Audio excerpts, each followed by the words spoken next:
Well, good evening, everybody, and welcome to the Edge Hill Festival of Ideas. Tonight's first event is the Edge Talks, but before we get on with that, I would like to introduce Dr. John Cater, the Vice-Chancellor of Edge Hill University, to introduce and welcome you all to this year's Festival of Ideas. So I'm going to hand over to you now, John. I think you're on mute as well. You'd think after 16 months one would fail to do that, but it's, yeah, my apologies. It's a real pleasure to welcome friends from outside the university, students, alumni, and my many colleagues who are contributing to the 8 sessions over the next 2 hours or so this evening. This is the 5th Festival of Ideas the university has put together. The second one on Zoom, and that has obviously some benefits in terms of asynchronicity and the ability of people wherever they are to to engage with it. Probably also lose it a little bit in terms of things like sort of nuance and conversation, but hopefully I think people get an enormous amount of benefit from this. From my side, I mean it's a really excellent program. This week alone, I think at 5:30 on Wednesday, Thursday and Friday, we've got the untold stories of COVID. We've got an important session, I think, on primary care and the role that has in health promotion and ill health mitigation. And we've also got a session on from disaster to opportunity. And I think the title of what we're doing in the Festival Ideas is around renewal, and renewal is partly about bringing back what we've lost, but it's also about bringing it back better as well. About rejuvenation, and I think I'll be logging on Friday evening, and very, very interested in what is said. Tonight, however, and I don't want to tread over Joe's toes, but we have, as I say, 8 bite-sized briefings. They're very digestible, I guess, and very easy for us actually to put these out and about, and to demonstrate the kind and the range of research that's going on in the university, be it marketing or social science, be it around literature or television, around healthcare, around transport, around land use. And I know Joe, there's something there for everyone. I'm sure Joe will actually talk you through that, very much mirroring the world famous TED Talks. And if we can be the next Ken Robinson and get sort of several million logons to this, then obviously I'll be delighted. There's some really excellent research going on in the university, and actually to have these little bites to get a sense of that, I think is a wonderful opportunity. So hope you enjoy this evening. Hope to see you again on Wednesday, Thursday and Friday, and I'll hand back to Joe. Thanks very much, everyone.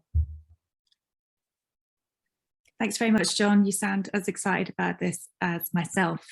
Anyway, so John's already precursored a little bit of what we're going to be doing this evening. And he's right. We're going to have 8 short, punchy 10-minute talks presented by 10 of our academics on a range of different ideas. And when they get to 9 minutes, they're going to hear this little squeaky sound. So that tells them that their time is nearly up. So I will introduce you to tonight's speakers. First of all, we will have Professor Kim Cassidy, and she's going to be talking to us about reimagining our high streets post-COVID. We'll then have Dr. Daniel Sage, and he's going to be talking about a new social contract, looking at the idea of a universal basic income. Dr. Laura Eastgate will then follow, talking about the Victorians, open brackets, obsession, close brackets, on sugar. Dr. Hannah Andrews will be talking about biographical television drama, and I think we've all watched a lot of that over the last 18 months or so. Professor John Sandars from the medical school will be talking about a vision of medical education after COVID-19. Dr. Krishnamoorthy will be looking at renewing and restructuring training in surgical vein harvesting techniques. Dr. Ardhendu Behera and Dr. Swagat Kumar will be looking at human activity recognition, and Dr. Huaizhong Zhang and Professor Marcello Trovati will be looking at deep learning techniques in Nigeria. After each talk, we will take 1 or 2 questions. I will pose those on your behalf. So please place your questions in the chat function of Zoom, and I will review them as our speakers are speaking. Once I then pose those questions and they've answered, we will then move on to our next speaker. At the end of all the talks, Professor George Talbot, the Pro Vice-Chancellor for Research at Edge Hill University, will then sum up the proceedings. So without further ado, I'm now going to hand over to our first speaker, Professor Kim Cassidy. So over to you, Kim. Thank you very much, Jo. So the title of my presentation is, as Jo said, Reimagining High Streets as Social Spaces Post-COVID. So you might be thinking already, I've always thought of my town, or you might be thinking of your town as a social space in the sense that it's a place where you go and meet people, you do a bit of shopping, have a cup of coffee and a cake and chat. So why does it need to be reimagined, and why now? Well, in this presentation, I'm going to argue that if we expand, reconfigure and reinforce the social side of our towns now, this will help our communities emerge from the pandemic better. Furthermore, while the necessary structural changes needed to make this happen are largely down to business and government, I think there's a lot that we as citizens can do to sort of help. So that's what I'm going to suggest. So the evidence base for this research comes from some work I've carried out with Bill Grimsey. You may have seen him on the in the press and the media quite a bit. He's actually an ex-CEO of Iceland and Wix who cares passionately about the decline of our towns and high streets. In 2013, frustrated by the lack of government progress or interest in this agenda, Bill produced the Grimsey Review, which documented problems in towns and high streets and made a series of recommendations for change for government. In 2018, not much seemed to have happened, so Bill asked me to join the team to put together a second review.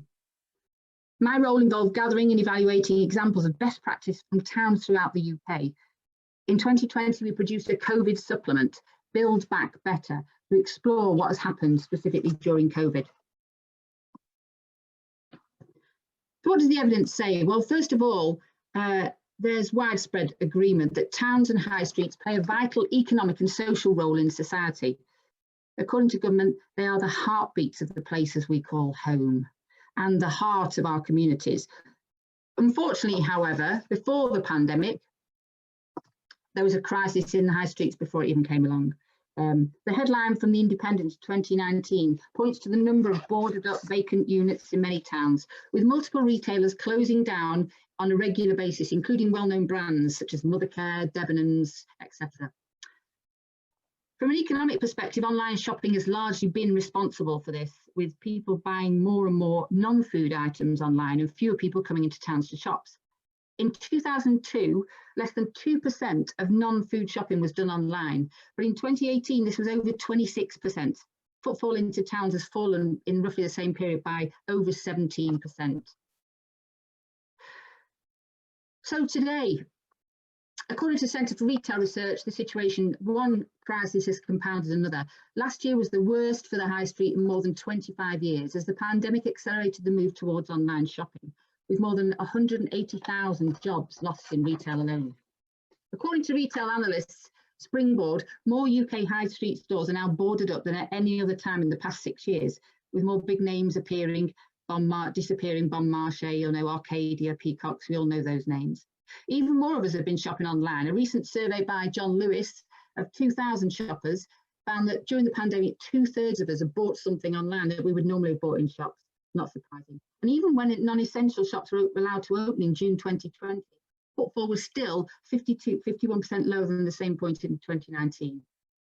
So what needs to be done? What can be done to help our towns evolve, to think of a new way of looking at things? What do the green shoots of success that I've seen tell us?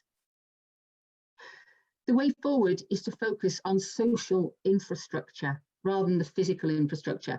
This has a number of different strands. First of all, we see businesses evolving into towns evolving into community hubs. So bricks and mortar retailing no longer be the anchor for thriving high streets and town centres. They're repopulated, refashioned as community hubs with housing, education, health.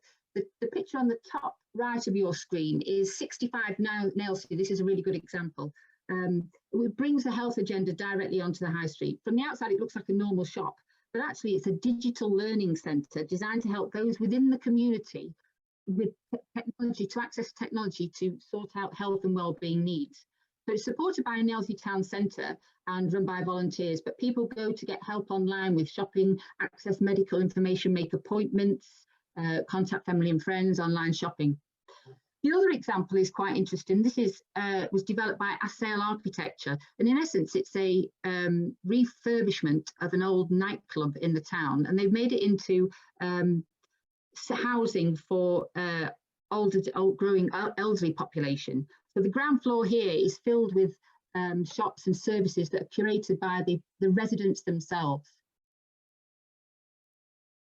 So the other thing we see, a greater variety of goods and services in these community hubs.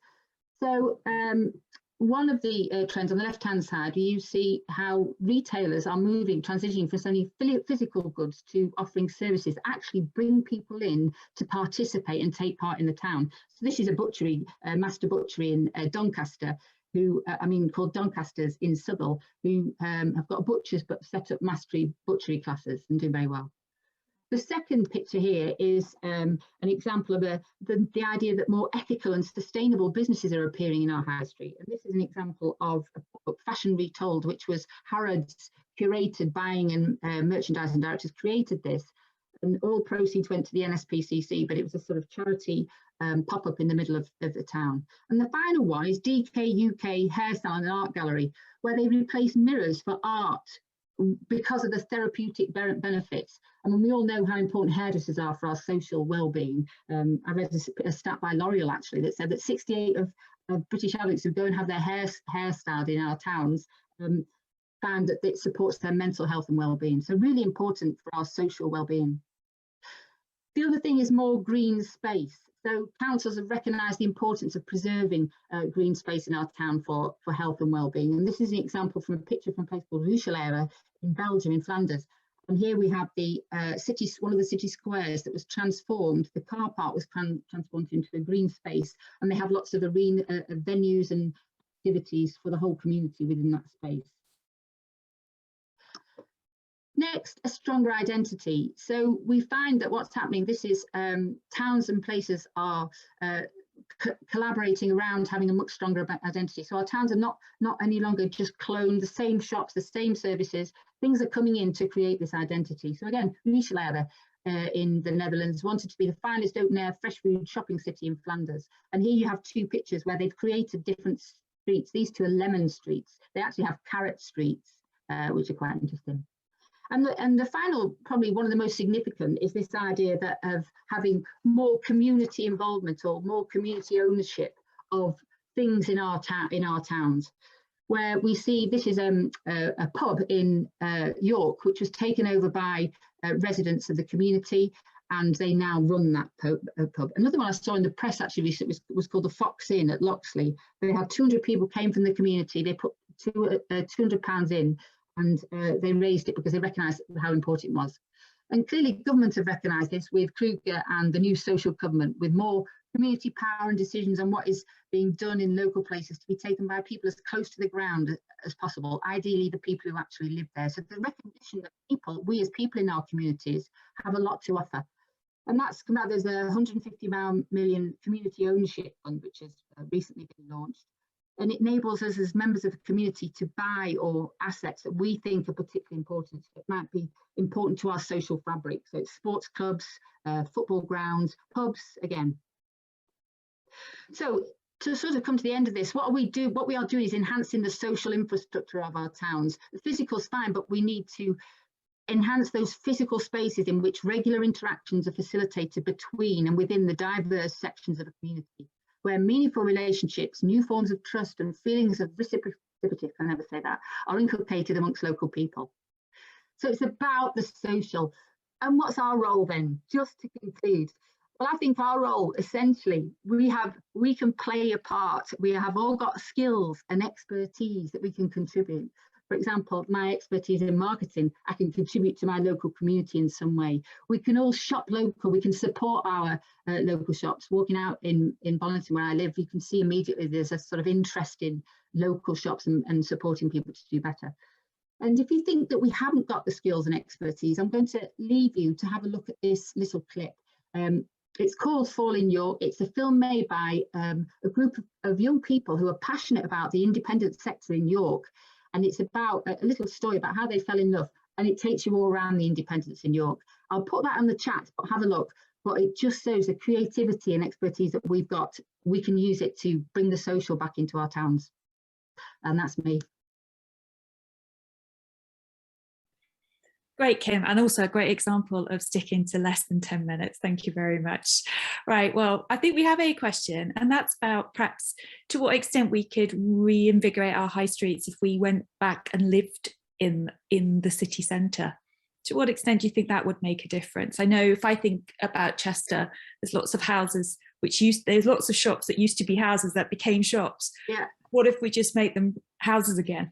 Absolutely, and if you saw from that ASL architecture picture I gave you, that's one of the things that is happening. And if you look at places across Europe, for example, my sister lives in Denyer, and that's the town, and everybody lives above the shops and the city, and the events and the festivals are right in the heart of the town. And I think that's something that we will see a lot more of moving forward.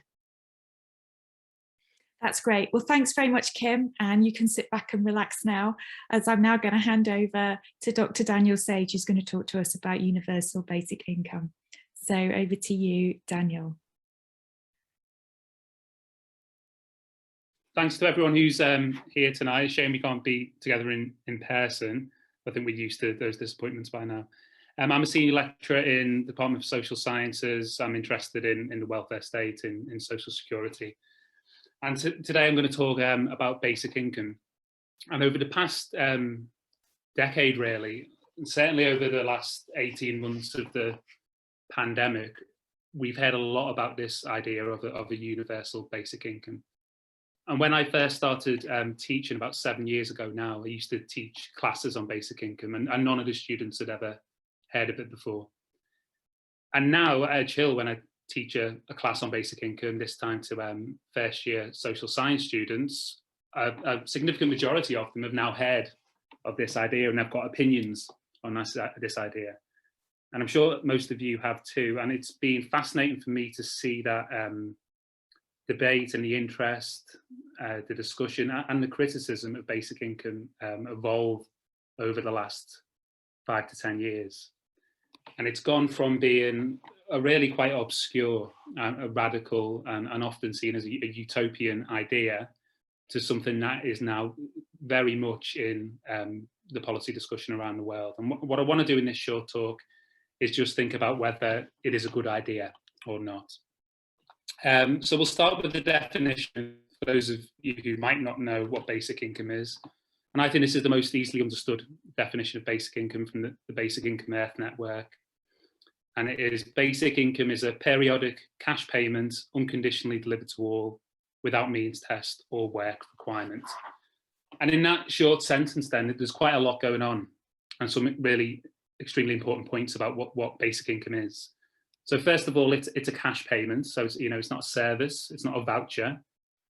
It's periodic. So this is cash that would be received regularly by people, weekly, monthly, annually. It's delivered to all. So everyone would receive a basic income. So I'd get it, my wife would get it. Even the two noisy little boys I've got upstairs, they get it too. So it's an individual benefit. It's not a household benefit, like, for example, child benefit is. It's not means tested. So the lowest paid members of staff here at Edge Hill, they receive a basic income, but so would the highest paid members of staff too, and everyone would receive the same amount. And the last key part of this definition is that there is no work requirement. So unlike many present benefits, you wouldn't need to demonstrate that you are looking for work in order to receive the benefit. In fact, you wouldn't have to do anything at all, in theory, to receive it. Now, like I said, interest has rocketed really over the last decade, and with that has come an increase in the number of governments around the world who are flirting with the idea, or in some cases are experimenting with the idea. So here in the UK, the Green Party, long been supporters of a basic income. Labour was interested under Jeremy Corbyn. And there has been talk about trials in various parts of the country, various council areas. In Finland, there was an experiment a few years ago with a group of unemployed people who would receive unemployment benefits even if they were to get a job, a similar scheme in the Netherlands, in Utrecht. And in Switzerland, there was a referendum in 2016, which was defeated, but does show the growing importance of this as an idea. And lots of other examples too. from a wide range of different countries around the world. There are two sort of real life, so to speak, examples of basic income that I think are of particular importance in the debate. And they're both from North America, which is not necessarily a place that many of us would associate with a policy like basic income or really centre-left social democratic policies. There's quite a long history of these kinds of schemes or debates about them in the US and in Canada. The first example comes from Alaska, where oil revenues are used each year to pay every Alaskan citizen an annual dividend. So the amount is variable, so it goes up and down according to the price of oil. The highest it has ever reached was, I think, before the financial crisis, when it was just over $2,000 per person. So that's not an insignificant amount. So for a family of four, that is quite a large sum of money. The second example is from Canada, where there was a guaranteed income scheme in the 1970s in a town called Dauphin in Manitoba. And that was discontinued in the late 70s. And the data from this experiment went unanalyzed for decades until an economist, Evelyn Fisher, she discovered it and started to work on it. And she found some interesting things from this scheme. So young people appeared to stay in education for longer, so presumably less pressure to find work. Mothers extended maternity leave during the period of the policy. Unemployed people tended to take longer to find work, so they were able to be more choosy about the types of jobs that they took. But that's it really when it comes to sort of hard evidence about these kinds of policies. And so a lot of the discussion about basic income comes down to the theoretical. There are 5 important arguments for basic income. Important, I think, because they're the most commonly used, but also probably the most persuasive. The first is about work incentives, which is actually a common argument also against basic income. The idea people would simply give up work if they had a guaranteed income. But supporters of basic income argue it would increase the incentive to work because it would always pay to take a job because the benefits aren't withdrawn as people move into employment. The second, and maybe the most commonly used argument at the moment, but in my view, the least persuasive, is about automation. And the idea that as technology advances, unemployment is going to rise and we're going to need some mechanism for compensating people and supporting people. Third is about poverty, and that can be an effective way to reduce poverty. And linked to that, the fourth is about efficiency compared to the bureaucratic welfare system that we have at the moment. And the last argument, probably the more vague or idealistic one, is about freedom. And our basic income would liberate people, to a certain extent at least, from paid work. I think these are all persuasive arguments, but there are also challenges and key questions that I think are often ignored and sometimes dismissed by the supporters of basic income. And I think there are 3 key questions that need to be considered and addressed by supporters of the policy.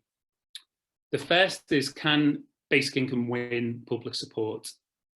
Basic income is going to, if introduced, require a higher tax settlement than what we have at the moment. And the question of whether the public is ready to accept a significantly expanded, more expensive welfare system, I think is up for question. And so opinion polls do tend to show support for basic income.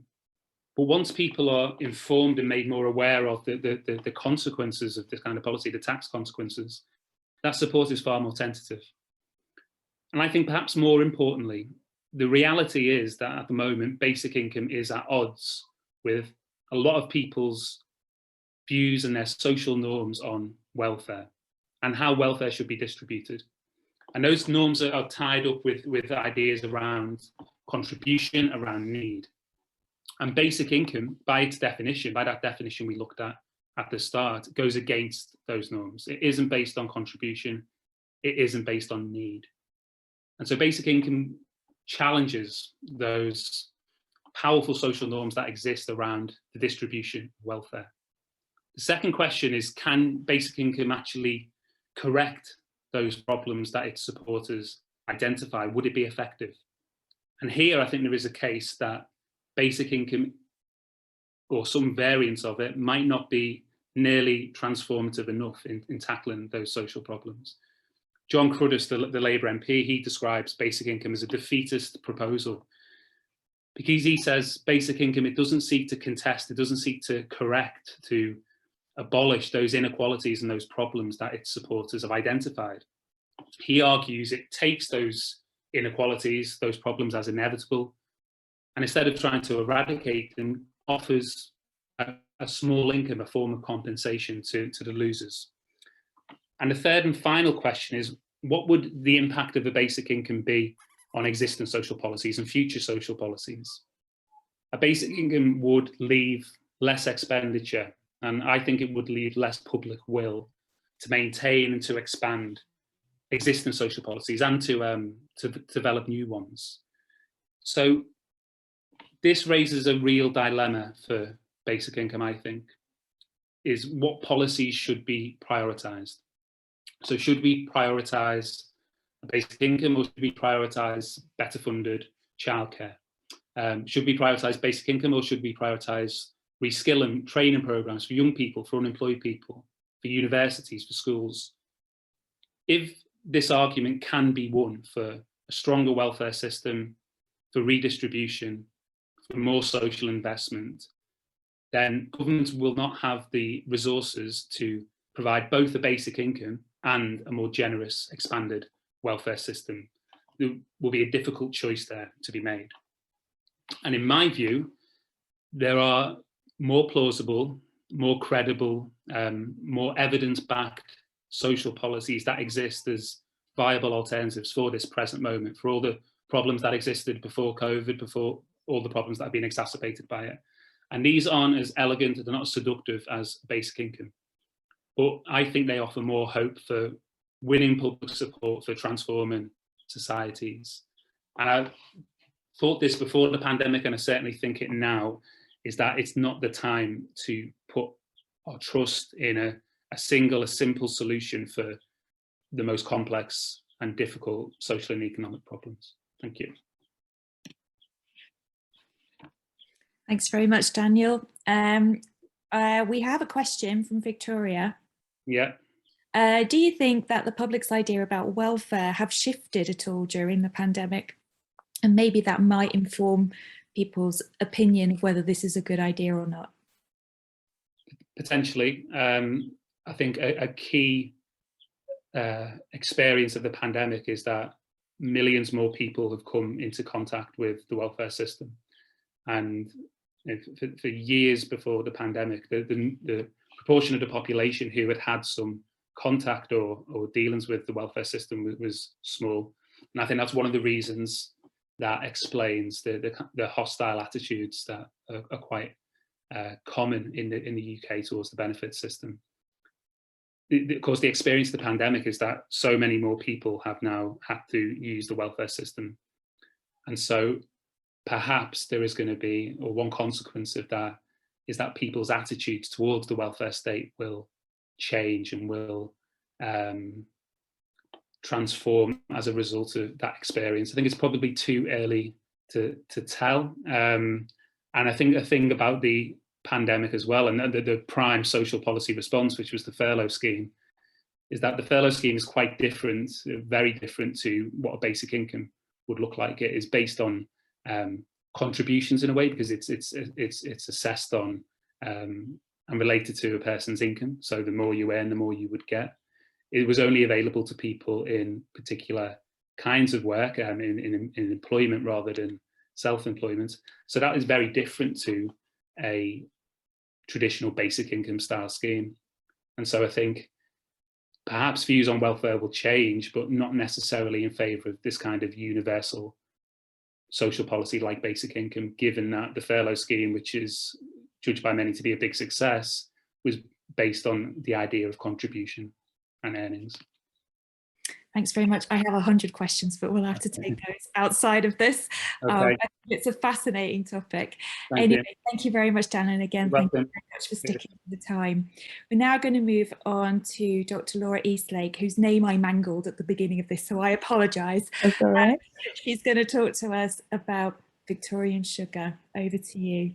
Hi everyone, I'm Dr. Laura Eastlake and I'm a literary scholar and historian of the 19th century, and for the past little while I've been thinking quite a lot about sugar. Sugar as a substance, as something we consume, often too much, in all kinds of foods and products, but also sugar as a cultural metaphor, something that's become so pervasive in our lives since the Victorian period that it's gotten into our cultural bloodstreams as well as our literal ones. So my work uses this one product, sugar, as a way of reflecting on the bigger legacies that the Victorian age, for better and worse, has handed down to us, from great literary works and some of our favourite treats and heritage brands, through to the more problematic legacies of empire and race, and of course the ever-present issue of sugar and health, which we're still grappling with today. And to do this, my work collaborates quite a lot with cultural organisations like the Tate, famously built on the wealth of 19th century sugar tycoon Henry Tate, and with heritage businesses, so businesses that were founded in the 19th century and survive today, and which use sugar in some way or another in their products. And one of these is Mr. Fitzpatrick's Cordial Company, which is a Victorian family-run business founded in 1899, although its various products go back to the 1830s. They still run the oldest surviving temperance bar in the UK, and they were founded as a temperance cordial company. So their mission was to create delicious drinks that didn't include the demon substance of their day, which was alcohol. But over the course of the intervening 100+ years, the company has faced various challenges as the effects of sugar on obesity, diabetes, tooth decay have become much more clear and severe. Sugar has become the new demon substance of our modern age, and Fitzpatrick's have done a particularly good job at adapting to changing times, at renewing their product lines with things like sugar-free ranges and new flavours. And they're also having to navigate margin pressures posed by things like the sugar tax, which I hadn't realized until starting this project only applies to sugary drinks, not sweets and other types of sugar-laden products. So my research, by offering heritage brands that use sugar, like Fitzpatrick's, a detailed look at how companies like theirs have navigated so-called demon substances of the past, we can help bring heritage businesses help them navigate the challenges of the present. And that's part of what I'm interested in as a researcher and as a director of EHU 19 Research Centre, is putting humanities researchers in touch with UK business to find really meaningful and mutually beneficial collaborations there. But as a literary scholar, I'm also interested in how sugar as a substance that we begin to consume en masse for the first time really in the Victorian period has gotten into our cultural bloodstreams as well, and has become, at a linguistic kind of metaphorical level, dissolved into the way that we talk and the stories we tell ourselves as a nation about much bigger cultural questions.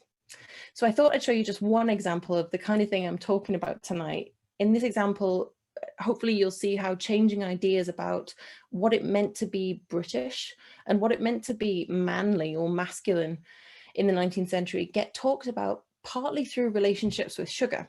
And as we go, I'll let you think for yourselves about modern comparisons today. So as I mentioned, this was a century in which the average person's sugar intake goes up by more than 5 times. That figure comes from a report by George Baden-Powell in 1897, incidentally the brother of Robert Baden-Powell. He's drawing on National Board of Trade returns, and he gives us a little glimpse here into how the average person was consuming that increase. So not just in sugar added to tea and coffee, let's say, but in distilling, brewing, the making of biscuits, jams, chocolates, confectionery, and in sort of non-edible products as well, you would hope, varnish and kind of bootblacking as well. So the amount of sugar goes up very dramatically over the course of this particular century, and as it does so, we see quite an interesting shift in its symbolic meanings too.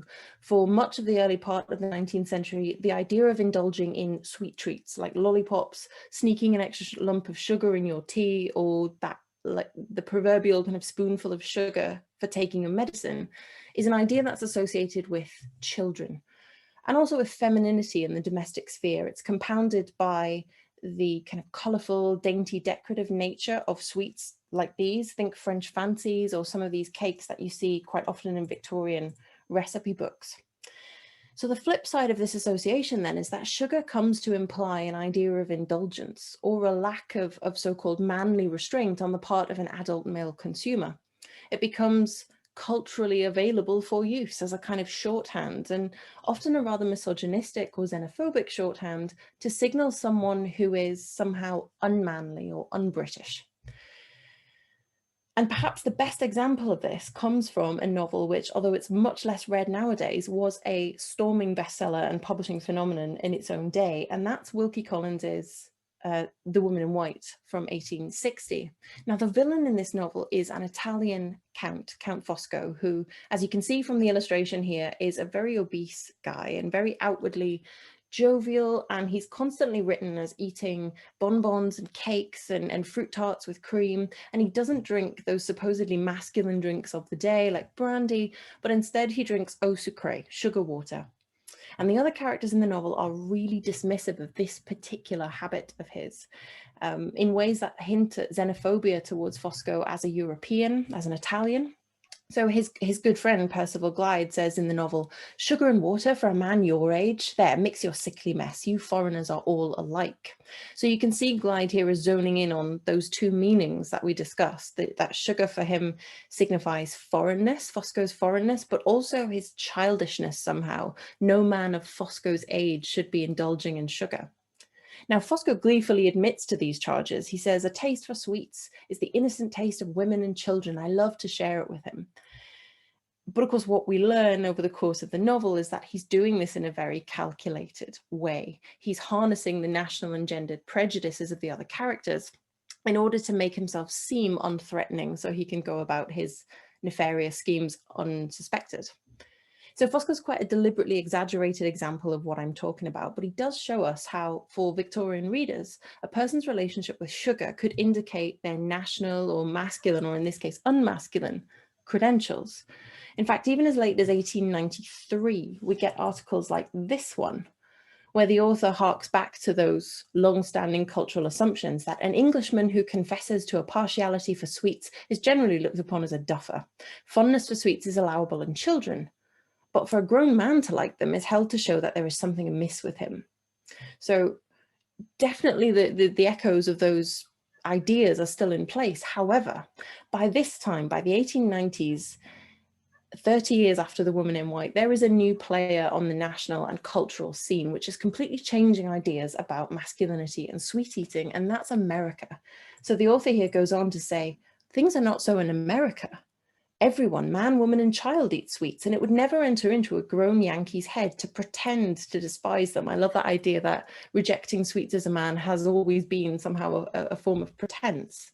But gone here are the negative associations of childishness or effeminacy when it comes to Americans eating sweets. In fact, America in this period is not only a proudly young nation of consumers, but also is written as having a kind of youthful masculine energy and industriousness. This article in particular goes on to talk about how much money trailblazing industrialist Yankees have made from candy manufacture in America. So the significance of sugar shifts then over the Victorian period from childishness and effeminate to energizing and nutritional. It's about fueling the economy and the body, and often the male body. For my last example then, I thought I'd show you this early Cadbury's cocoa ad, which is a really interesting contrast to Count Fosco in that it's the big mustachioed muscular chap here who looks like he's just come in from a boat race, who's sipping the sort of rather delicate cup of cocoa. And this is set up as an aspirational thing. And an article from the Country Gentleman Sporting magazine sums up the shift that I've been talking about over time really neatly, when it says, formerly it used to be considered unmanly to have a sweet tooth, but the great nourishing qualities of good chocolate are now a good excuse for the gratification of what is a perfectly natural and wholesome taste. So what's fascinating here, just to conclude, is that over this 30, 40-year period I've been looking at, the clinical effects of sugar on the body as a compound on your teeth, on your weight, presumably doesn't change at all. It's the same product. But what you can see is how the way it gets talked about culturally changes drastically over the course of that period and has continued to do so. So I hope that I've demonstrated that we can therefore use a substance like sugar as a lens for viewing bigger cultural questions that face the Victorians and that continue to challenge us today. We can think about some of the cultural legacies we've inherited from the Victorian age, which continue to shape the stories we tell ourselves as a nation about our national tastes, about class, race, gender, and our place in the modern world. Thank you very much. Thank you very much, Laura. And again, that was bang on 10 minutes. I had a question, but somebody's beaten me to it on here. But I will say it does contrast using men to sell sugar with how we've used women to sell sugar in adverts, I think, over the last 30, 40 years, thinking about flakes and other sorts of things. But Hannah is asking, was there corresponding improvement in dentistry alongside the rise of sweet eating in the 19th century? Television and film adaptations would suggest so. Yeah, I think certainly there, right the way through this period, actually, there are articles coming out in the medical press about often taking quite starkly different views on this. So you'll occasionally see one saying, you know, studies have shown there's no danger to your teeth from sugar. And then particularly as the century goes on, you get increasingly kind of clinical descriptions of the effects on sugar on your teeth, on your health. And then of course, towards the end of the century and into the 20th century, you get the discovery of insulin and for diabetes treatment as well. Certainly in this period as well, you get the first local anesthetics, which do produce a radical increase in dentistry, or at least it certainly makes it a much less harrowing experience, which I think probably goes hand in hand with that as well. That has some parallels with smoking, because smoking used to be good for you and then it wasn't. Anyway, thank you very much, Laura. That's fascinating talk. Again, all of these are so fascinating. We could talk for hours, but then we'll be eating into somebody else's time. So thanks very much. Thank you so much. Cheers. I'm now going to hand over to Hannah Andrews, who's going to talk to us about biographical TV drama. And we're all experts in television now, Hannah, so expect some great questions. Over to you. Thanks everybody for being here. And yes, we are all experts in TV drama, although I hope in biographical television drama I'm a little more expert than most, because I've recently written a book about it. And that's what this paper is based on. So please forgive some slightly shameless self-promotion happening in this talk. Okay. So what does it mean to tell the story of a life? Whose stories do we tell? And why do we care about the juicy details of the private lives of people we don't know, have never met, indeed, who may be long dead? These are questions of creativity, of community, and of curiosity. They are also among the core concerns of biography. Biography, simply put, means writing lives. It's an ancient cultural practice that dates at least back to the 6th century BCE. We might say that it's a human instinct to make stories of our lives, to memorialize those who came before us, and to help us make sense of what it means to be human. Biography is far from a neutral practice. It influences and is influenced by the prevailing cultural conditions, ideologies, philosophies, even ways of telling stories. And biographical stories aren't just written, they are made across a range of formats and media. This talk and my recently published book, Biographical Television Drama, explores one of these that before now hasn't received as much critical attention as you might think. My purpose in this book is to examine what is specific about television biography, what television as a medium brings to the practice of telling life stories. We might align this with the question of creativity. How is television used creatively as an instrument of biography? Television operates on a key tension. It's a public medium, in the UK still very much influenced by the ethos of public service broadcasting. This means that television is responsible for informing, representing and connecting communities. But it is also a private medium, the small screen, intimately entwined in our domestic lives. This contradiction between public and private can also be found in biography. Its role is to evaluate public figures, but depends usually on an exploration of their private life. Here is the pull between community, people whose public role contributes to society, and curiosity, nosiness about the real figure beneath the public persona. In biographical television drama, I explore these issues in relation to 4 core themes: truth, value, the public and the private, and legacy. I'm going to introduce a few examples now to illustrate these concepts, and we'll start with truth. The main feature that separates biographical television drama from any other form of TV drama is the fact that it is based on a true story. This seemingly simple phrase betrays a lot of contradictions. What does based mean? When we're talking about film and TV adaptations based on a book or a play, there is already a text there to work from. Not so for the true story. There may be previous published versions of a life, but there don't have to be. When I investigated more than 250 British biographical television dramas, I found that nearly 2/3 of them did not have a single identified source. Another key question, though, is what do we mean by a true story? Biography makes claims to truth based on fact, information about a real person that's verifiable, supported by evidence. But it is also generally accepted that fiction and drama can give us access to essential truths via metaphor and metonymy. In biography, then, there is a tension between what is accurate, verifiable, factual about a person and what is truthful about them. Virginia Woolf, herself a noted biographer, said that the need for evidence fetters the biographer's task of getting to the core of the person, and advocated for what she called the creative fact. How do biographical television dramas manage this problem? In some cases, the answer is to attempt at stylistic authenticity, i.e. that the actor looks and sounds like their subjects, are wearing period accurate costume, are pictured in spaces that look right for the biography at their time. If we were to be cynical here, we might say that this surface level accuracy is a way of reassuring us of the validity of these representations, even in cases where great liberties are taken with the storytelling. Some dramas expend serious energy on this level of authenticity. One of my favourite things that I uncovered while I was researching the book is about the filming of Tommy Cooper, Not Like That, Like This for ITV.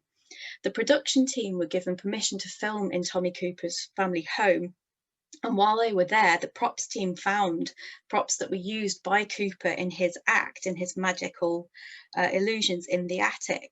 They were given permission to use these props in the drama, which means that when you're seeing David Threlfall using some of those props on screen, these were really touched by Tommy Cooper's hands.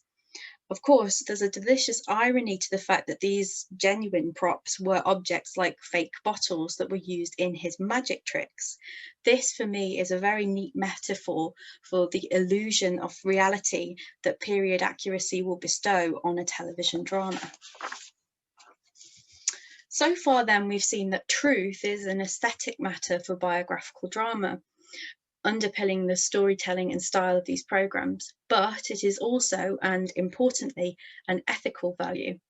Audiences have a reasonable expectation, if they're told that a story is a biography, that it reflects the real story of the real life of the real subject. In many cases, though, the reality of lives comes into conflict with the requirements of dramatic form and television structure.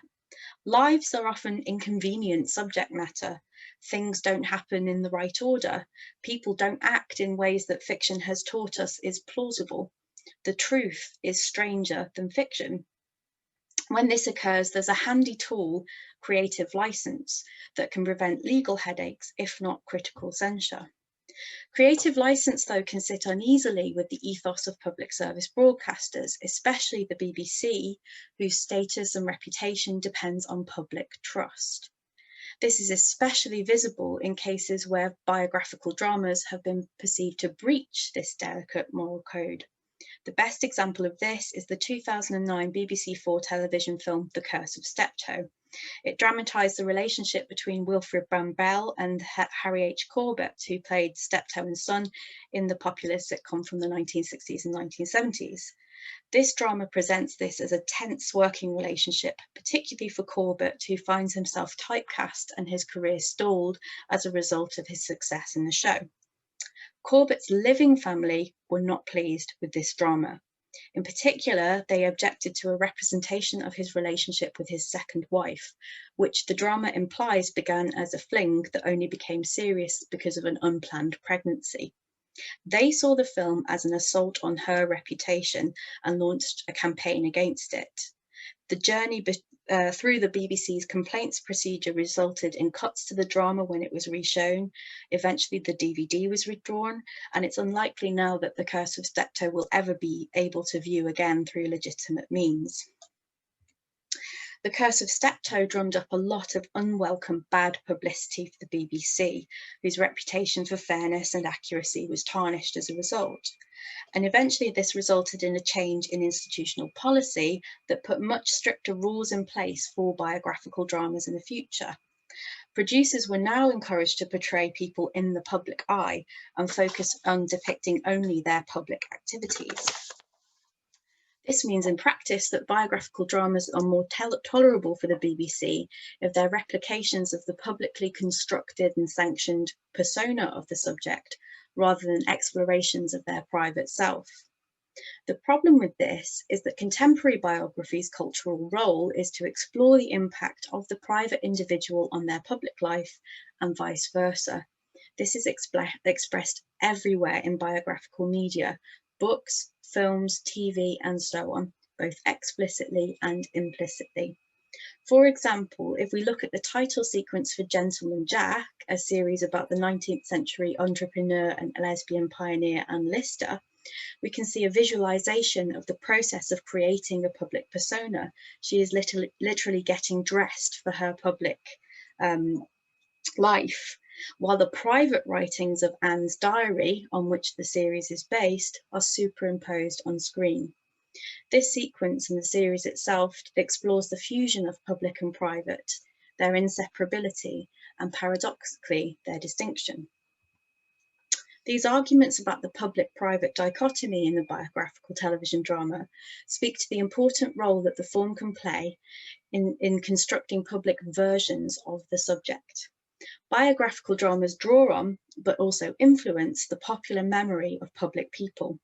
They can do so in damaging ways, as in the case of The Curse of Steptoe, which reinforced an already damaging circulating mythology about that programme, but they can also do so in relatively benign ways, as in the recent use of the drama Babs as an affectionate obituary to Dame Barbara Windsor on her death in December 2010. So if I come back to the beginning, I said that biographical television drama reflects creativity in the form that the drama takes, and curiosity in the nosy interest we have in private life of famous people. But ultimately, all of this matters because of community. The biographical drama's representation of people who matter to us, their recreation of public figures that reflect a community to itself. Thank you. Thanks very much, Hannah. Again, absolutely fascinating. I'm sure you know this already, but maybe some of our audience don't. But when David Frost was invited to watch the screening, a little bit of the filming of Frost Nixon, he commented to Ron Howard that they'd got it wrong. This was in the wrong order. You've messed this up. This is not my life. And Ron Howard rather famously commented, "It's not a documentary, David." What's the tension, do you think, between biographical drama and documentary? And should there be a disclaimer? The Crown were criticised for not putting a disclaimer on saying this is fiction, but I think we all knew that.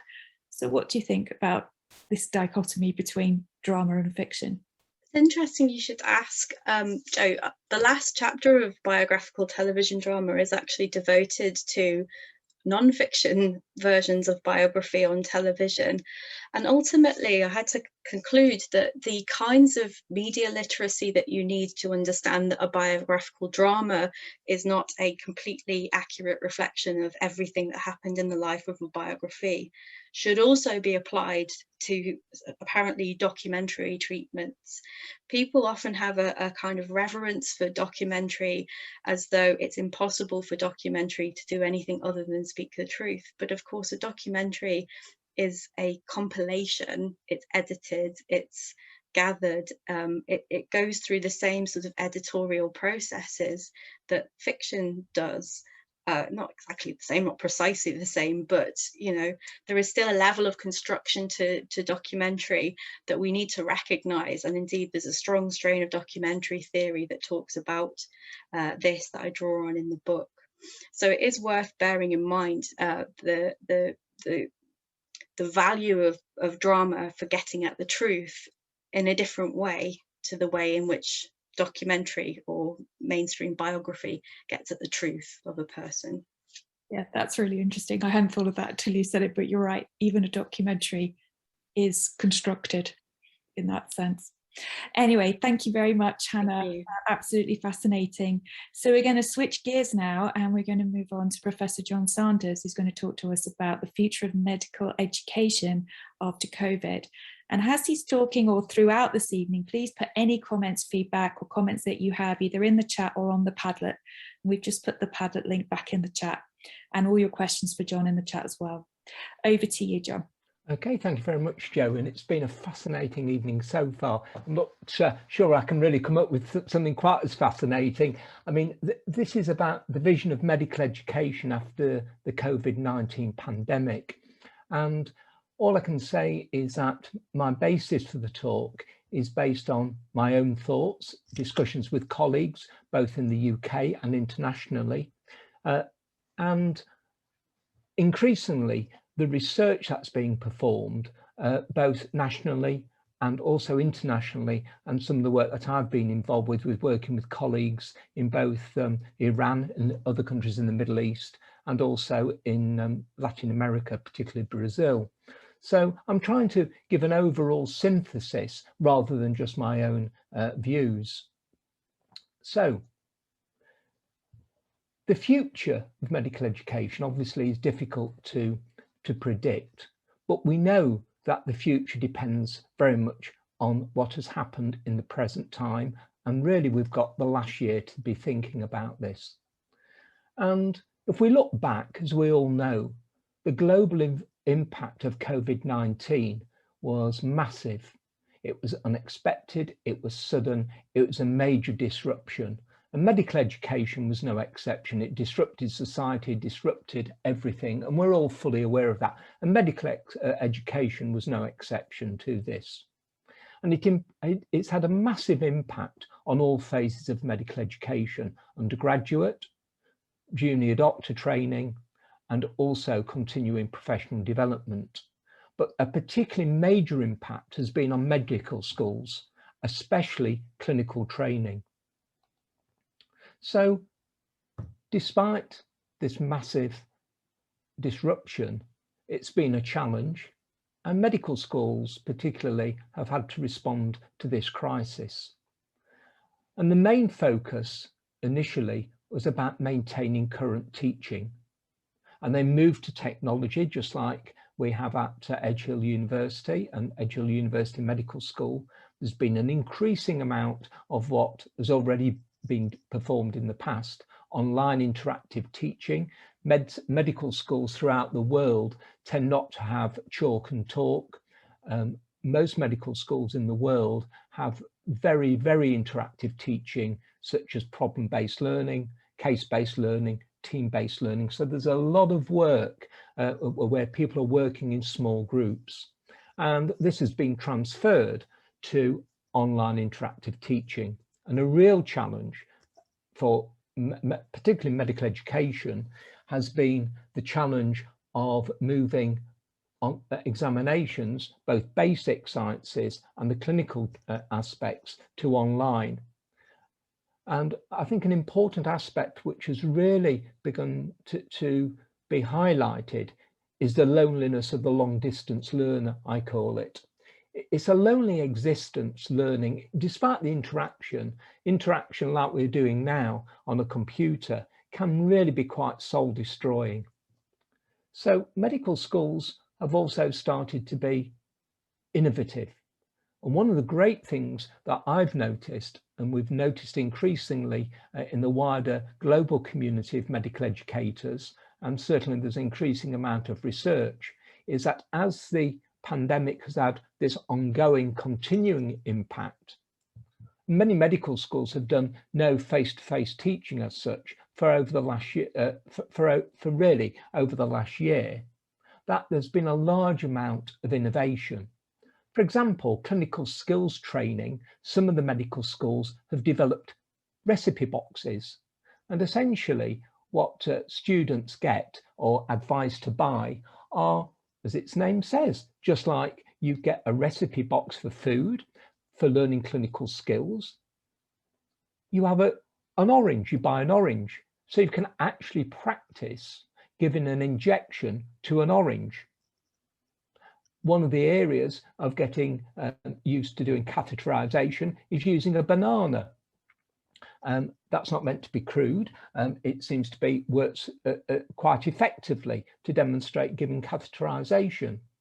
So people have started to use particular innovative approaches to actually teaching to try and get greater interaction and avoid that loneliness. Now, anybody who's consulted a GP or a healthcare professional over the last year, particularly in the last few months, the consultation has been predominantly by telehealth or telemedicine, either by telephone and increasingly by video. And there are now standard curricular statements, such as in America, about training in telemedicine. What are the telemedicine competencies required by medical students? And students have started to become involved in these interactive clinical training situations in which the patient is in one particular Zoom chat room, the doctor is in another, and the student is in another. So you have this like three-way discussion going on. So it tries to replicate face-to-face clinical teaching. And there's also been an increasing use of virtual reality to try and replicate the clinical situation. So students are finding it difficult to go into operations, interacting with patients. So there's been this virtual reality. And one of the areas that I've been particularly interested in is the use of what we call virtual patients to try and replicate a particular patient. It's not quite virtual reality, but it's actually giving you a virtual patient with the history, the examination, the heart sounds, the chest sounds, the blood results, to try and replicate what you would receive during clinical training.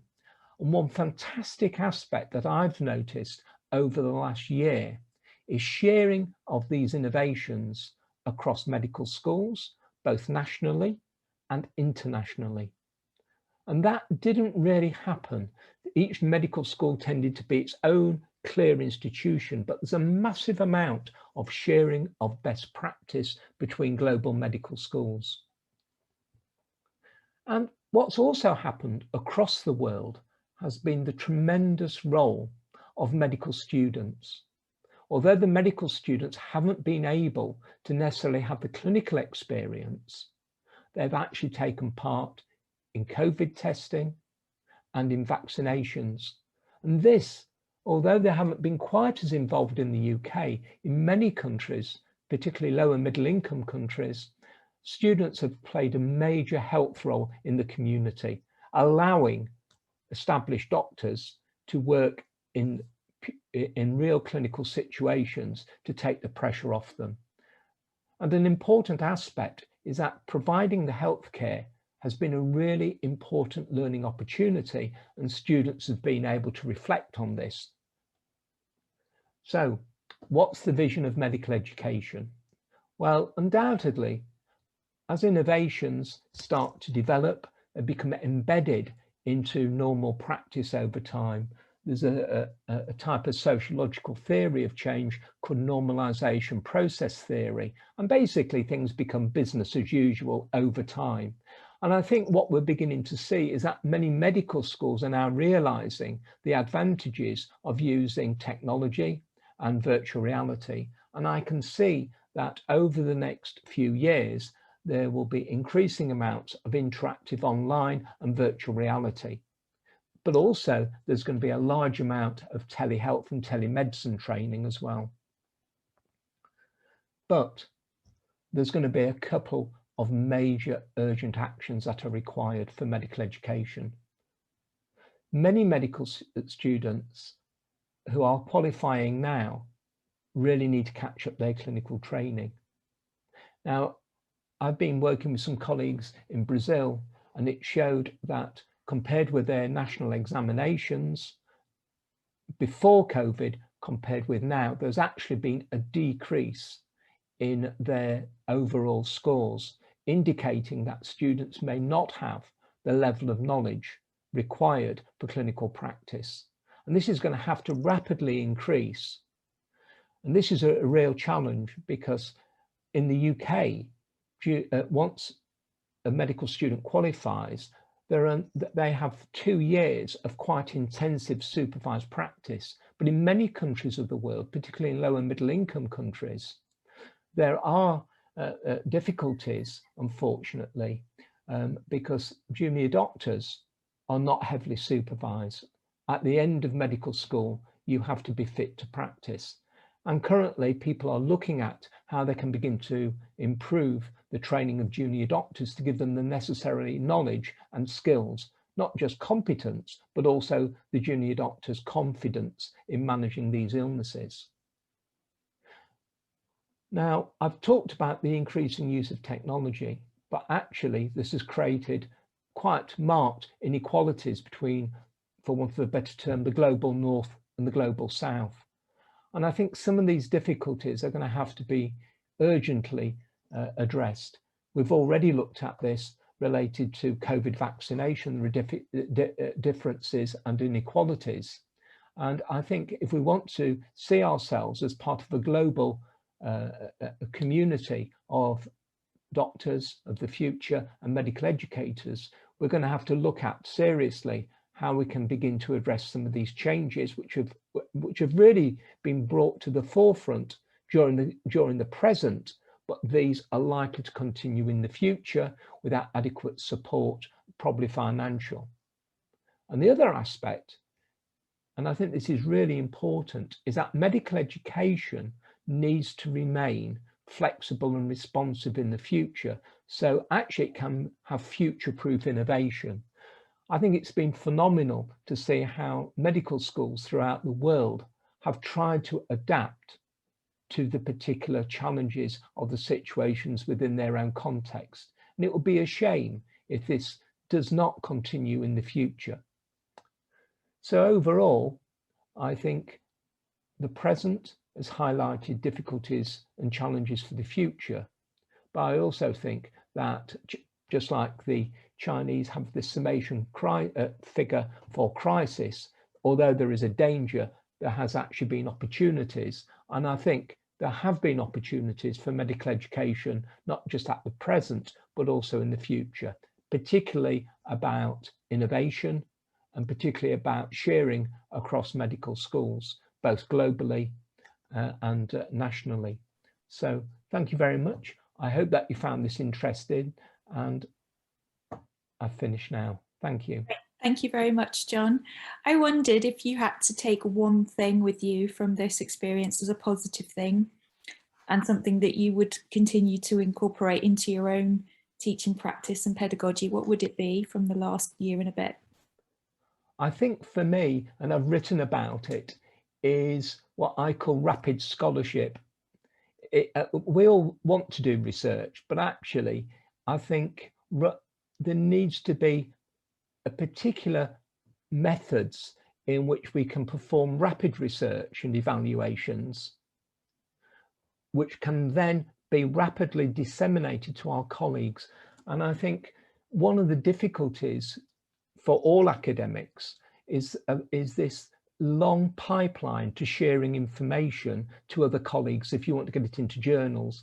And for me, one of the biggest dilemmas is that some of the medical education journals, because of the difficulties, and I think probably because of COVID, have actually moved from being free to publish articles and were quite rapid in publishing, have actually started to charge article processing charges and have actually got very long waiting lists in the submission process.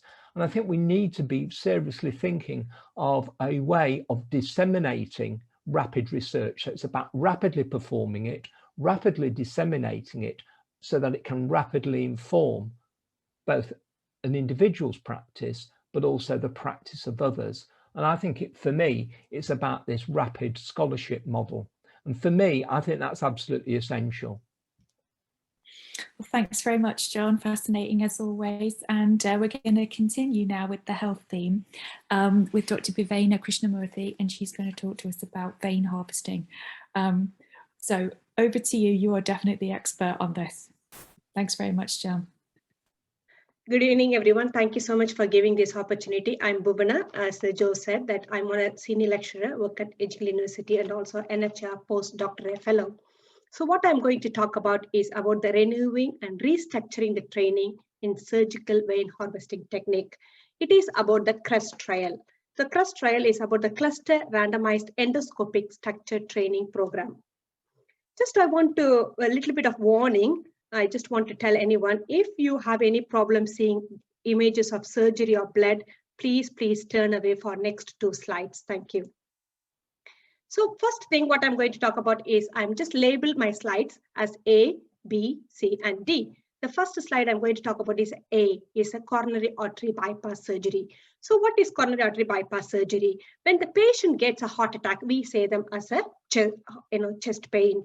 Which is caused mainly, if you look at the picture A, caused by the maybe fat or blood clot or calcium deposit in the heart arteries. So what happens when you go to hospital, you've been given 3 options. If it is mild attack, we be given a medical treatment. If it is a little bit major attack, you will get a metal stent. So where the blood has been blocked, has been opened up, and the blood can flow back, then the heart can start beat again. Then the third step is a surgery, which is the one I am going to talk about today. So surgery, what happens is when the surgery needs to be done, the surgeon removes the heart artery from the chest wall. That is called an internal artery, chest wall artery. My job as a practitioner, what I do is picture B is an open vein harvesting, which is traditionally done for past 60 to 70 years, which is one of the longest incision in the body surgically made from ankle to the thigh. What is the problem in that is a patient has lots of pain and then they get an infection 2 to 40%. If you see the picture C is one of my patients. I'm really sorry to say this patient was around 60 and she had a peripheral vascular disease and she came for months and months and months with infection. That made me to think, how can I avoid it? Then I went to America and learned this D picture, which is a keyhole surgery. Otherwise, we call them endoscopic surgery, which is only 2 centimeters, which avoids all the pain, minimal pain, and also infection. That is great, isn't it? Then why do I want to do a research? If we talk about another thing is a learning curve. We all, what we do is whether we are learning car driving or cooking, we all learn. We make mistakes. That is granted in surgery. That's what happens. When I went and said, oh, the picture A, if you look at it, the vein is supposed to be beautiful, pink, hollow, so that the blood can flow in and out. But when I took the keyhole surgery in the starting, picture B, when I cut it and saw, it's a clot, red, angry looking, which is not normal for my vein, because I have done vein harvesting from 1990s. Which made me to really worry about it. Then I did a survey to find out whether is it me who is making this problem or all over the world.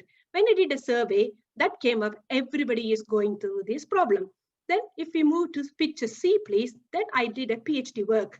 I found out normally what it's supposed to be is nice, beautiful with 3 layers.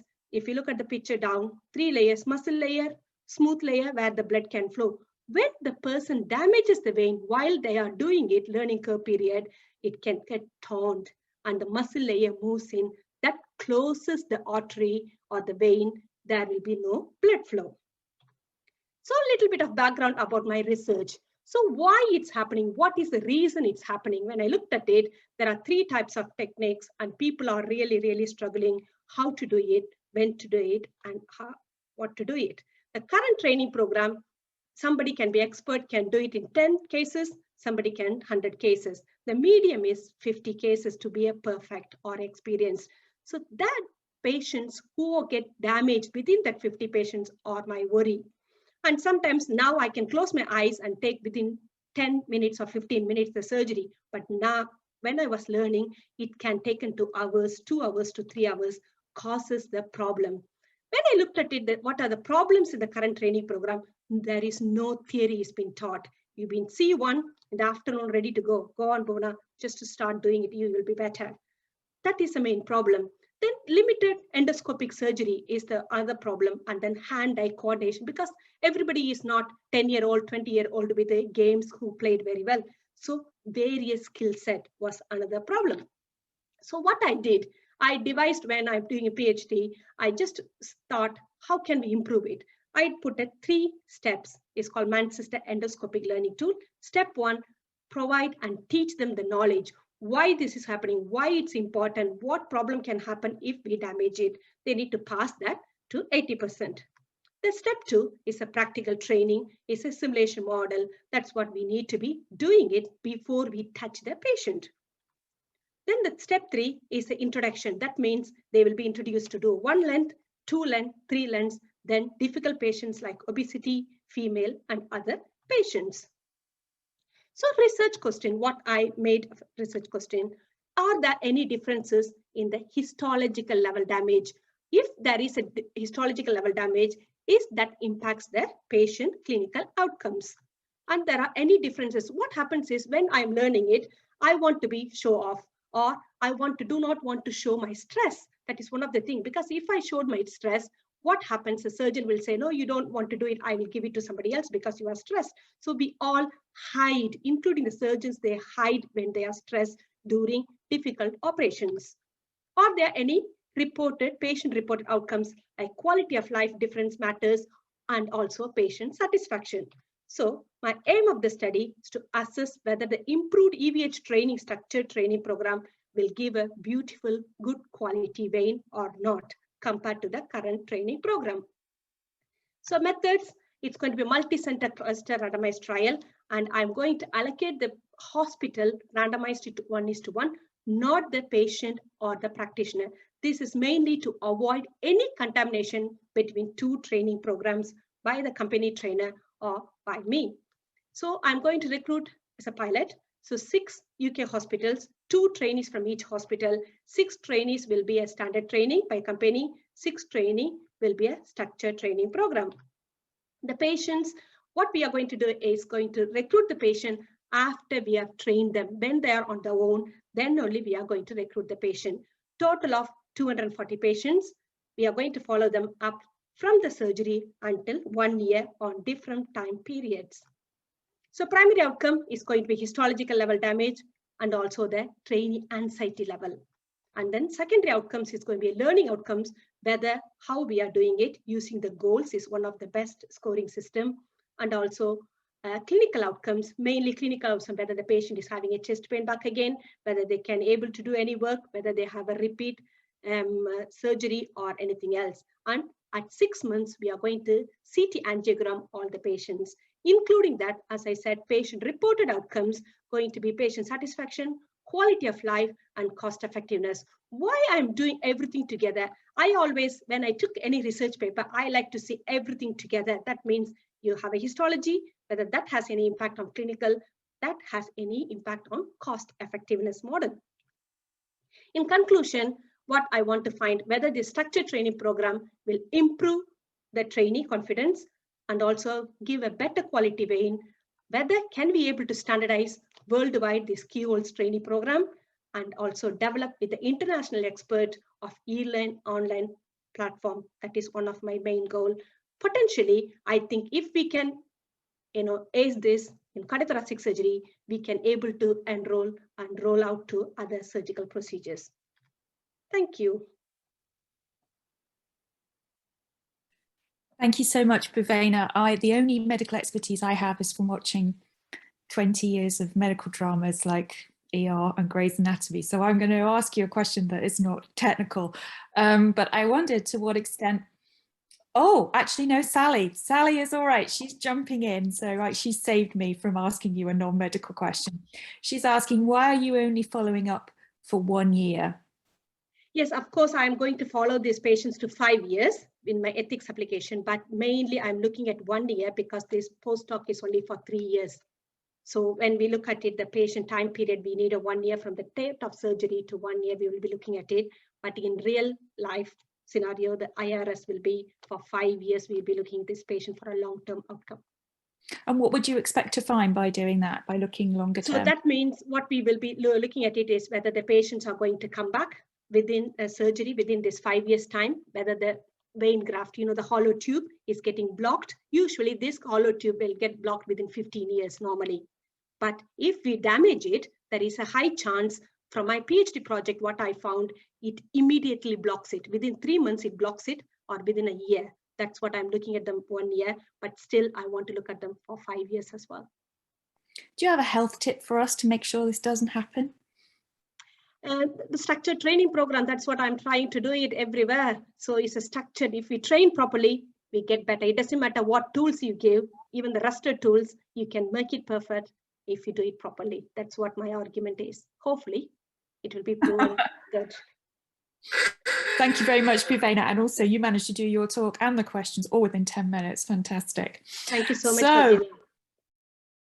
No worries. Right, we're now moving on to our next talk, which is by Dr. Ardhendu Behera, supported by Dr. Swagat Kumar, and they're going to be talking about human activity recognition. So over to you.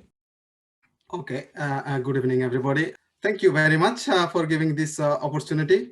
And so far, we have seen quite a lot of different talk, and from art, from social responsibilities, and then some healthcare applications. And my talk will be a little bit different in the sense that artificial intelligence and automation. If you remember, the second talk was talking about this, the basic income, how the automation is impacting the basic income. So a lot of things are going on in that direction. So in this talk, I'm going to talk what the research we are doing at the Yale University in the form of futuristic intelligent vehicles, and what we have done so far and how we are moving forward in this direction. So those of you who have driven car quite long before, you can see how the technological advancement has improved different sensing and perception of different cars. Okay, so before I move, I'm going to just show you some video about the beginning, how it started, this car revolution of the car industries.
As all of you know that how now the car industry is becoming one of the most economic power transportations of our everyday life.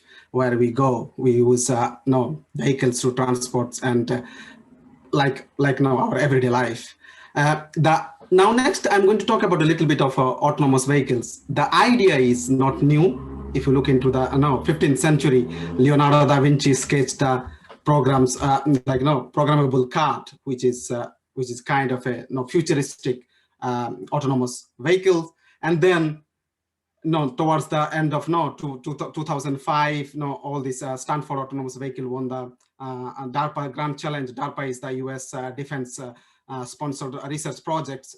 They run the grant competitions, and from then now all of you know that Tesla, Uber, everybody is now trying to get autonomous features or semi-autonomous vehicles to the market. As now UK government is now one of the frontier in promoting the autonomous vehicle in our motorway, and our Milton Keynes one of the world's one of the testing center for the autonomous vehicles. So all of you know there's a lot of things going on about how to bring the autonomous vehicles to the real world scenario or to the motorway.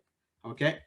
However, if you look into not everybody is going to use those autonomous vehicles direct way. So there is some intelligent features like your car you have. There's some smart sensing and smart obstacle detections, etc. Still, if you look into the accidents, it's mostly by driver distractions, or that called as human drivers distractions based on visual, cognitive, auditory, or biomechanical. Around 94% of human error cause the accidents. If you look in Great Britain, as we see, the number of road accidents and death caused by the road accidents, it is initially increase and then decrease, and suddenly this area we had a lot of the car become like mass production and use, so there is an increase, and suddenly you can see there is a decrease because of the intelligent features which enable the car much more smarter, so decrease in the death. If you look into the contribution towards the death, mostly is the passenger car. Around 45.7% is from the passenger cars, followed by pedestrians and motorcycles, and then bicycles. All of you know this is top 4 contributing towards the road accident fatality. Okay.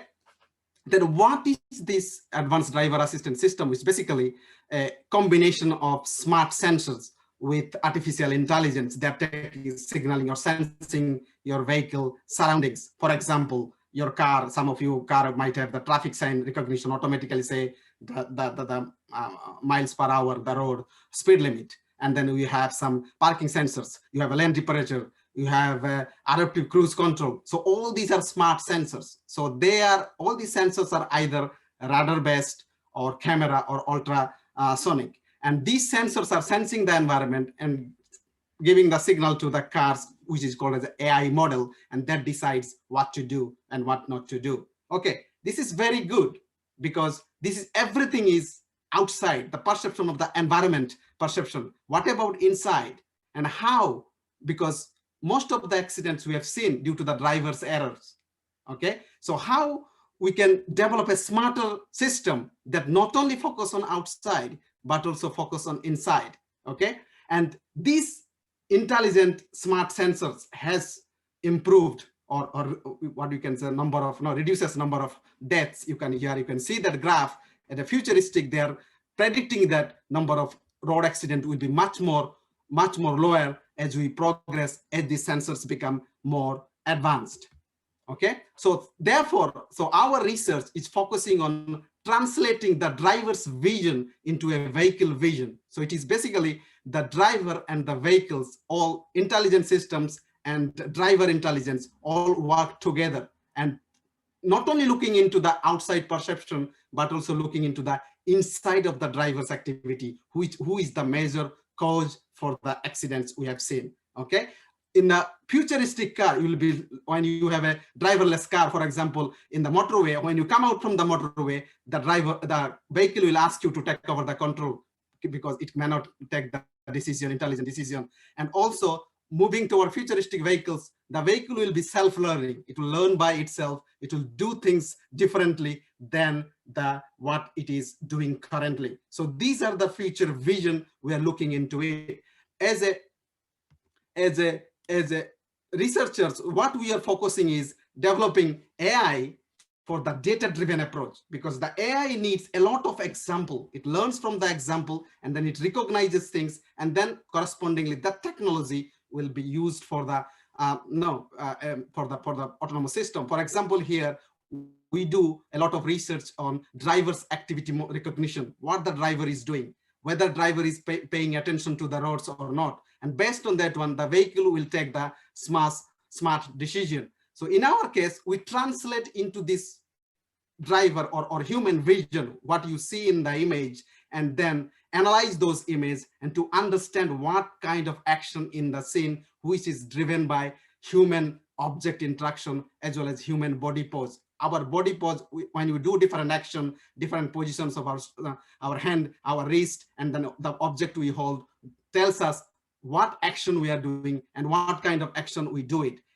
We explore this idea and then develop AI technology to automate the process. The process is based on human body pose and human object interaction. And we represent it as a graph structure. I'm not going to go into technical detail, try to give an overview. A graphical structure, the relationship between body parts and the detected object in the scene. And based on this information, we translate this information into numeric value, which basically all the computers and machine they read. They only focus on what numbers we are giving to them. And based on those numbers, we going to recognize what is going on. Here is an example of the output of our system where automatically take the green means it is correctly detecting and the right action and activities, and then different body parts it's detecting, and based on interaction between object, for example, phone and body parts, it is what action is going on and what action it's correctly detecting or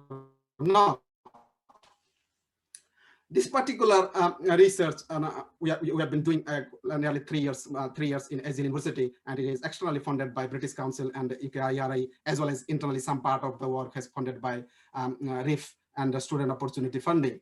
So over the past 3 years, we have published more than 10 publications, and you can see here some of the top publications. And this is my last slide, which I'll keep it like this: acknowledgement for my undergraduate students who have contributed to the research projects, as well as my PhD and postdocs and my colleagues and collaborators from international.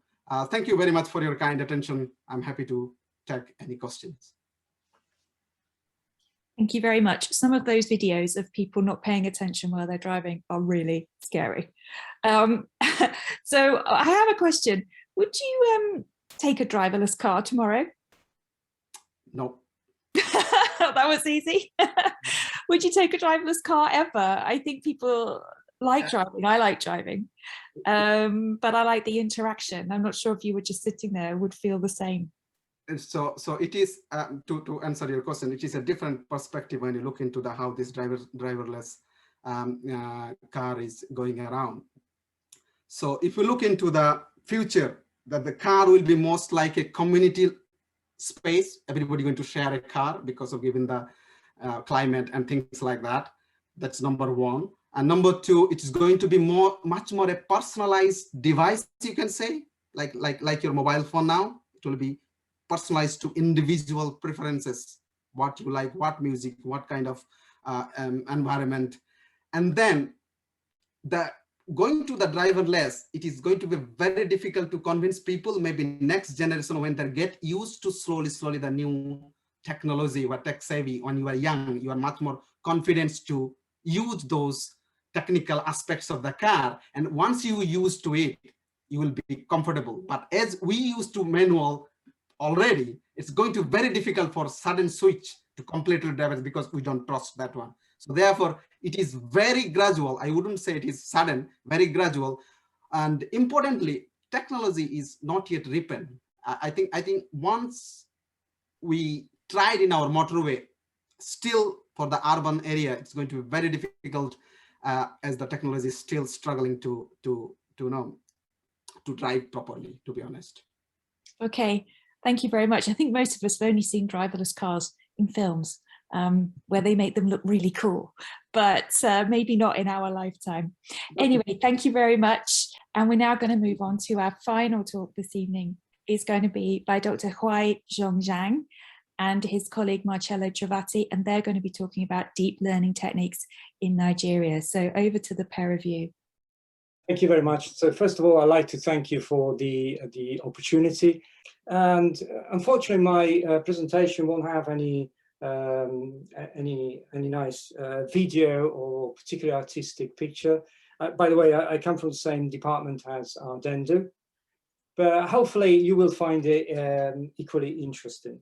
So I would like to discuss our project on land cover and land use classification using deep learning techniques in Nigeria. This project was led by Dr. Zhang and by myself, and also should say that this project was supported by the Global Challenges Research Fund. So let me just give you a brief background. So we know that the human use directly affects more than 70% of the global ice-free land surface. So we really need a sustainable and efficient land management strategy. That includes climate change, desertification, land degradation, and food security. And as a matter of fact, the UN sets out a set of sustainable development goals. And the goal number 15, life on land, is directly relevant to this background I just mentioned. So about the promotion of sustainable land use and forest management and land degradation, etc. So the aim of this project was to introduce an investigation of predictive methods to analyze remote sensing images. And so usually images of landscape images, and these would provide important information on landscape and scenery information on specific populated areas in Nigeria. And during this project, we've been collaborating with the University of Port Harcourt. And more specifically, and I will explain some of the terminology I mentioned here in the next few slides. And more specifically, the objectives include the collection of regional land survey data, and then data annotation, and I will explain what I mean by data annotation in a little while. And so the development of a deep learning architecture, which will extract data patterns, properties, and features. And this project is highly interdisciplinary, and it overlaps with computing, geography, biology, and data science. So the roadmap of this project is as follows. So first of all, we need to concentrate on data preparation. So first of all, the data is collected, and data is just data. And so the aim is to feed all this data into a computer system, and the computer system will be able to identify specific areas, specific properties, features, and ultimately it will be able to make predictions. But in order to do so, the computer needs to learn. It's pretty much like a human. So we need to teach a human to perform specific tasks. So the data has to be annotated. We'll have a label. And so the computer will know that when, for example, sees a picture of a car, it's actually seeing a car. And then the data, once it's being prepared, will be fed into two deep learning models, one for the land covering classification and the other one for land use classification. And these are interconnected. And the output are very relevant to the Life on Land UN's initiative. But then another important area which we also have included is this little box containing social media and text mining. So what do I mean by that? So there are a variety of very sophisticated computer science models that allow the extraction, real-time extraction of information from social media, from the internet, and other large unstructured data sets. And so we are able to perhaps identify opinions, events, and how people talk about things that have happened. And all this information, that is a huge amount of information, which is shared across social media. And more importantly for us, natural disasters, trends and opinion, as well as facts on land management. And so by extracting relevant real-time, that's the crunch point here, is real-time information, we can complement the deep learning model with more dynamic information. So let me just give you an example of the data preparation I've been talking about. So all the data is contained, used in this project, was contained in a publicly available data set called the Digital Globes Open Data. And so I'll show you a picture now. So that's what you would see. That's just a picture and containing loads and loads of smaller pictures. And what we can see here on the small squared is just shapes. And so we need to have classes. We need to create an annotation. We need to tell the system that that particular shape is a house. That one is a road. And that is a patch of vegetation. And the methods that are being utilized include deep learning, and as well as big data analytics for decision making.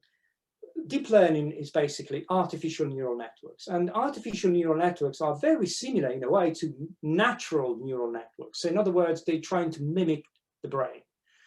And just to give you an example, so suppose I walk into an art gallery and I see a picture I've never seen before. So I know nothing about that specific picture. But then by observing the picture, I might identify, or I might guess more precisely, the painter, I might identify the style or the period. And that is exactly what happens here. Based on some prior knowledge, some prior learning, this system will be able to look at some pictures and identify specific areas in their picture. So we might have a house there, a road here, etc. But then once that's been identified, so we bring some sort of order to the chaos of an image, all this collection of shapes, then we also need to take the extra step. So we also need to provide an intelligent system to make predictions and to, for example, based on an image, we can see a cluster, an urban area fairly close to a river. And based on all different information, could be historical information as well as real information, then we are able to predict, for example, the severity and the likelihood of the occurrence of a flooding. So the current results are very encouraging. So and also compared to state-of-the-art techniques, we are doing fairly well. So it's very encouraging.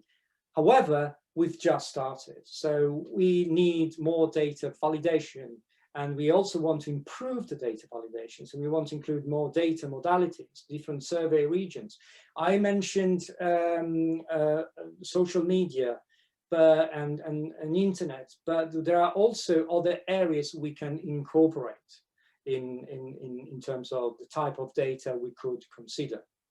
But then also we are actually developing more sophisticated models, not just deep learning and artificial neural network based models, but more sophisticated models integrating statistical and mathematical modeling.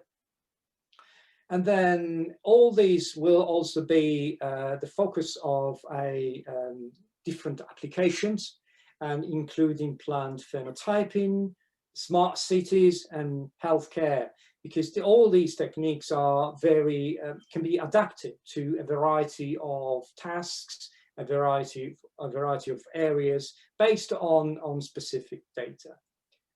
And I try to keep it as short, as informative as possible, and I hope you find it so. Thank you very much. Thank you very much, both. We have a question. It's great to see such an interdisciplinary project. How does your collaboration work in practice, and are there significant differences in the way in which different disciplines approach this project and this topic, and how do you deal with that? It can be quite challenging at times because although we are all people of science, we sometimes speak different languages. But I think it's just the passion we share for this area. I think is so important that we can negotiate very easily in a way. But it's all about communication. It's all about trying to understand the common goal. So to look at the overall goal of the project or what we are planning to do in future projects, and then identifying what we can do as individuals, as subgroups, and trying to work together and communicate. I think that is, I found it very, I know this seems quite obvious, but I found it very, very effective. That's great. Thank you very much, both of you. I think we all agree that we've had a really fascinating but very diverse range of talks this evening. And so I'm now handing over to Professor George Talbot, who's the PVC for Research at Edge Hill University, to try and summate all of these things together, which is an unenviable task. But over to you, George. Thank you very much, Jo. I do mean that sincerely. Thank you. And thank you to everybody else as well. It's been a fascinating couple of hours in which I've learned all sorts of things. And it's made me want to go off and learn more things about the research going on. Beautifully curated this evening by Jo. So we started off with some examples from the social sciences, and then we moved into arts and humanities, and then medicine, and finished up with science and technology. I'm not going to try to summarize 8 very different papers along the way. But what I do want to do is to reflect briefly on where the university has traveled to really over the last 10 or 11 years that I've been here involved in research. So in the RAE, last RAE in 2008, the university returned less than 15% of the eligible staff. In 2014, we returned a bit over 25%. This time in REF 2021, we returned just under 50%. So that's been a rapid growth really over a relatively short period of time. And we were reasonably pleased with ourselves in REF 2014 in having £2 million of research income or thereabouts. This time around, it's gone up to 5.5, a big increase in PhD completions, and indeed you saw pictures of some of those PhDs on Ardhendu's final slide, and it really is an exciting time to be at a new and growing university, particularly now in recent years with the medical school and the presentations from John Sandars and from Bhuvana, in Bhuvana's case, growing out of their NIHR award. Indeed, we've seen on the slides reference to a number of funding initiatives, both internal ones, which the university has supported through, for example, using the GCRF money to fund the project that Marcello and Sam presented of deep learning applied to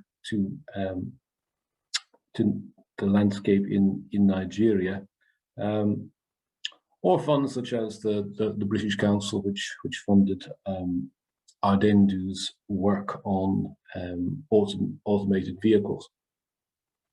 So that's really going to be the pattern over the next few years, really, where we seek to attract more funding from external sources to support what I think now is a university with a proven track record for delivering successful research. It is really heartening to hear some examples. I think John Sandars was the first one to mention it in terms of supporting the global south. And then we saw the examples from science and technology from colleagues in computer science working in India and in Nigeria. That's got to be our future, I think. Putting forward solutions to global as well as local problems, such as the local problem of the high street, but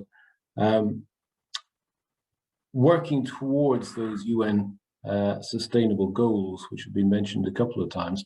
And if you go on to Pure, our research repository, you will find now the 17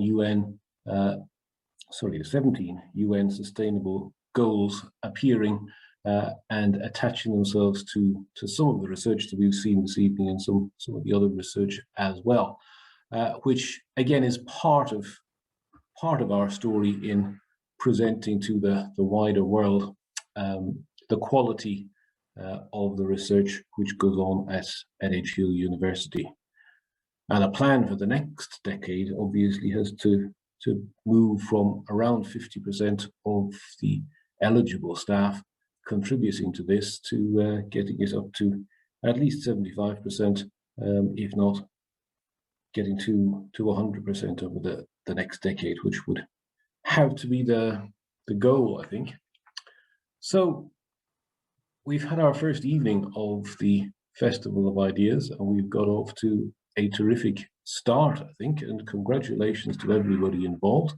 I'm very pleased to see that we've got a number of guests from outside the university as well as within the university, and it's terrific to see that, and hopefully people will take away a positive impression of the work that's going on here at Edge Hill.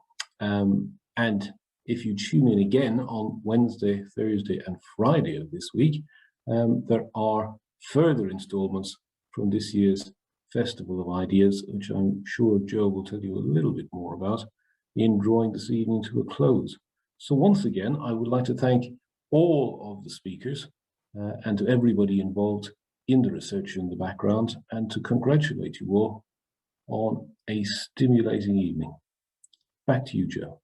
Thank you very much, George. Well, yes, as George says, we've got 3 more events, and the first one is on Wednesday night, where we'll be looking at the untold animal stories of COVID-19, and that's looking at the so-called jump, how a disease moves from animal to human and how we could look to prevent that. And then we have events on Thursday and Friday night, where we're looking at the future of primary healthcare and also about whether or not we can turn disaster into catastrophe with respect to the environment, and that's on Friday night. So all that remains for me now, again, is to repeat what George said and thanking all of the speakers this evening. What we would normally do in person is go off now and have a glass of wine and mingle. So I invite you to go to your own fridge or your own cupboard and to pour yourself a glass of wine and to reflect on everything that we've heard this evening. Really, please, I really hope you'll join us for some other events, and please do put your feedback or your thoughts on the Padlet, which you can do even after the event's closed. But I'm going to say goodbye now. Thanks everybody for attending, and have a good rest of your evening. Good night, everybody.